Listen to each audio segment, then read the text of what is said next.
El niño y el monstruo de la noche. En el pequeño y remoto pueblo de San Guillermo, rodeado por un bosque espeso que parece eterno, se cuenta una leyenda.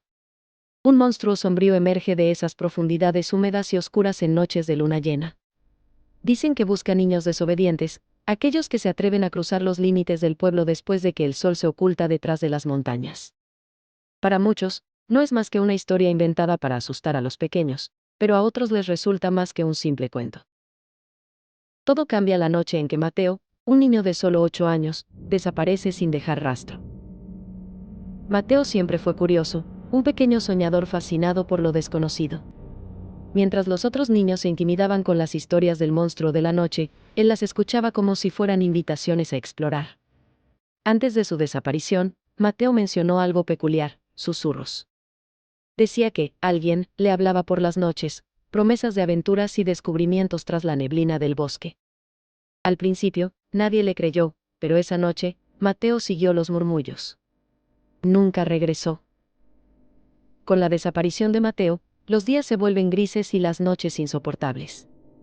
Los habitantes de San Guillermo no tardan en recordar la vieja leyenda. Los más ancianos advierten que los relatos del monstruo no eran simples cuentos. El terror se asienta en cada rincón. Sofía, la madre de Mateo, es consumida por la desesperación. Nadie puede consolarla, y más aún, nadie parece dispuesto a buscar al niño. Solo quedan las historias, insinuaciones de que el monstruo pudo llevarlo, y un silencio pesado de aquellos que temen moverse en la oscuridad. Es entonces que Rogelio, un campesino endurecido por los años, confiesa un secreto que llevaba mucho tiempo callando. Él asegura haber visto al monstruo cuando era un niño. Rogelio es un hombre de pocas palabras, marcado tanto por las cicatrices del trabajo físico como por los traumas de su niñez.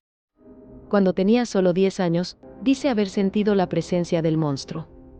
No es una bestia cualquiera, murmura al relatar. Es una sombra, algo que se alimenta de tus miedos, de tus dudas. Describe cómo logró escapar, tapándose los oídos e ignorando las llamadas suaves y tentadoras de la criatura. Según sus palabras, el monstruo no es un depredador en el sentido tradicional, es un ser que manipula tu mente, encuentra tus vulnerabilidades y se aprovecha de ellas. Rogelio advierte a Sofía que si realmente quiere hallar a Mateo, debe estar preparada para enfrentarse no solo al monstruo, sino también al lado oscuro de su propio corazón. Sofía no está dispuesta a resignarse. A pesar de las advertencias de Rogelio y el miedo palpable del pueblo, toma una decisión: buscar a su hijo en los mismos bosques que todos temen, siguiendo los mismos susurros que Mateo escuchó. En la primera noche del viaje, el bosque la recibe con un silencio abrumador, roto solo por leves crujidos y susurros que parecen flotar entre las hojas. Se pregunta si las voces son reales, si tal vez son solo un eco de su propia desesperación. Mamá, parece escuchar, entre la niebla. Un estremecimiento recorre su cuerpo. La incertidumbre crece. Cada paso hacia adelante incrementa su sensación de soledad. Pero Sofía no retrocede. En lo profundo del bosque, la atmósfera cambia. Las sombras parecen moverse, y el paisaje se distorsiona como si el bosque mismo estuviera vivo. Mientras avanza, imágenes perturbadoras comienzan a surgir ante sus ojos, fragmentos del pasado que no reconoce, secretos enterrados que no comprende. De pronto, frente a ella, aparece una figura. No es una criatura con garras o colmillos, como los cuentos infantiles a menudo describen. Es una sombra que toma forma humana, pero con ojos que brillan como brasas en la noche. Siempre hemos estado aquí, susurra el monstruo, con una voz que no es voz, como si hablara desde dentro de Sofía misma. El terror se mezcla con la confusión. ¿Es esto lo que más teme? ¿O es algo dentro de ella lo que el monstruo refleja? El monstruo no es un simple habitante del bosque. Sofía comienza a entender que esta criatura no vive solo en el exterior, sino que se alimenta de emociones humanas, culpas, miedos y la oscuridad que cada persona lleva consigo.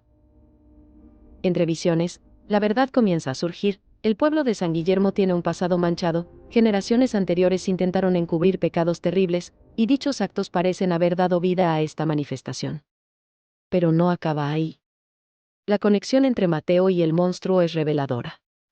¿Pudo su hijo, en su soledad y curiosidad infantil, haber llamado a la criatura sin darse cuenta? Sofía comprende que no puede luchar contra el monstruo como lo haría contra algo físico.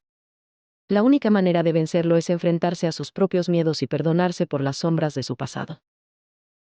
Con voz temblorosa pero firme, Sofía clama: «Devuélveme a mi hijo. No tienes poder aquí». El monstruo vacila, pero no desaparece.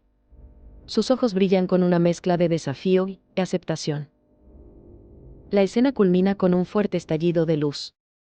Sofía se aferra a la esperanza, pero la pantalla se oscurece súbitamente. Sofía emerge del bosque, pero no está claro qué ha sucedido. Su mirada está perdida. ¿Encontró a Mateo? ¿Logró enfrentar al monstruo? Nadie lo sabe, pero algo en sus ojos sugiere que la lucha no fue solo externa.